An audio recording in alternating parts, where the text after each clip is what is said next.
আসসালামু আলাইকুম রহমতুল্লাহ বরাকাতুহু। আমি জামশেদ মজুমদার ঘরের বাজার থেকে খুব ছোট্ট করে বলবো, সুক্কারি নিয়ে এইটাই হবে এই খেজুরের স্টক নিয়ে লাস্ট ভিডিও।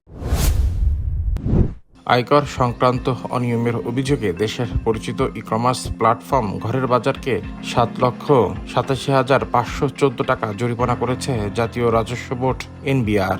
একই সময়ে প্রতিষ্ঠানের কিছু পণ্য মান ও বিপণন পদ্ধতি নিয়ে সামাজিক যোগাযোগের মাধ্যমে ভোক্তাদের একাংশ বিভিন্ন অভিযোগ তুলেছেন। সংশ্লিষ্ট সূত্রে জানা যায়, 2023-24 ও 24-25 অর্থ বছরের আয়কর সংক্রান্ত গুরুত্বপূর্ণ অনিয়মের প্রমাণ পাওয়ার প্রচলিত আয়কর আইনে 147 ধারা অনুযায়ী প্রতিষ্ঠানটির বিরুদ্ধে শাস্তিমূলক ব্যবস্থা নেয় NRB।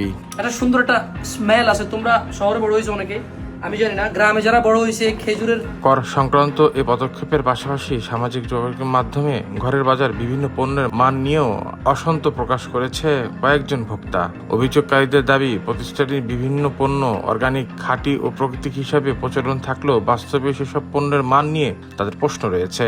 ফেসবুকে বিভিন্ন অনলাইনে প্ল্যাটফর্মে প্রকাশিত পোস্টে কয়েকজন ক্রেতা সরবরাহ করা মশলার মান নিয়ে উদ্বেগ প্রকাশ করেছেন। একজন প্রবাসী ভোক্তা দাবি করেছেন, ঘরের বাজার থেকে প্রিমিয়াম মূল্য কেনা একটি ভার্জিন অলিভ অয়েল ব্যবহার করার পর এর মান নিয়ে তার সন্দেহ তৈরি হয়েছে। তবে এসব অভিযোগের সততা স্বাভাবিকভাবে যাচাই করা সম্ভব হয়নি। সুক্কারি তো আসলে একটা সিজনেই হারভেস্ট হয়, সারা বছর যদি কেউ সুক্কারি খেতে হয়। কর ফাঁকির অভিযোগ এবং ভোক্তাদের উত্থাপিত অভিযোগ সম্পর্কে জানতে ঘরের বাজার প্রধান নির্বাহী কর্মকর্তা CEO নাজমুল সাকিবের সঙ্গে একাধিকবার যোগাযোগ চেষ্টা করা হলেও তিনি কোনো ফোনে সাড়া দেয়নি। পরে খুদে বার্তায় তিনি জানান, এই বিষয়ে মন্তব্য জানতে প্রতিষ্ঠানের লিগ্যাল টিমের সঙ্গে অফিসিয়ালি ইমেইলের মাধ্যমে যোগাযোগ করতে হবে। ই কমার্স অর্থনৈতিক খাত সংস্কৃতিদের মতে ভোক্তাদের আস্থা ধরে রাখা, কর আইন যথাযথভাবে অনুসরণ, পণ্যের মান নিশ্চিত করা, বিজ্ঞাপনের সঠিক তথ্য উপস্থাপনা এবং ভোক্তা অভিযোগের স্বচ্ছ তদন্ত ও দ্রুত নিষ্পত্তি অত্যন্ত গুরুত্বপূর্ণ। Desk report, recap news.